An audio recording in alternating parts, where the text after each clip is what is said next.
পরীক্ষার হলে যাওয়ার আগে যে দোয়া পড়ে কলমের মধ্যে ফু দিলে 100% আপনার পরীক্ষায় A+ আসবে, 100% আপনি সফল হয়ে যাবেন। আপনি নিজেই অবাক হয়ে যাবেন।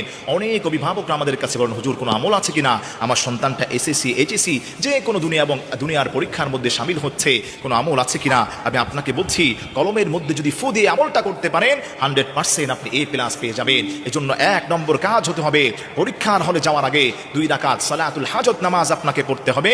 এরপরে পরীক্ষার হলে যাওয়ার আগে আপনি 11 বার যে কোনো দুরূদ শরীফ পড়বেন। এরপরে রব্বি জিদনি ইলমা এই ছোট্ট দোয়াটি 111 বার পাঠ করবেন। এরপরে আবারও 11 বার দুরূদ শরীফ পড়ে আপনি আল্লাহর উপর ভরসা করে ওই কলমের মধ্যে ফু দিবেন। ইনশাআল্লাহ তাআলা সবাই থমকে যাবে, আপনার কলম চলতেই থাকবে। পরীক্ষার হলে আল্লাহ রাব্বুল আলামিন আপনাকে সফলতা দান করবেন। তবে শর্ত হলো একটা, পরীক্ষার পূর্বে অবশ্যই আপনি প্রস্তুতি নেবেন এবং পরীক্ষার হলে গিয়ে আল্লাহর উপর ভরসা করে লেখা শুরু করবেন। আল্লাহ তাআলা গায়েব থেকে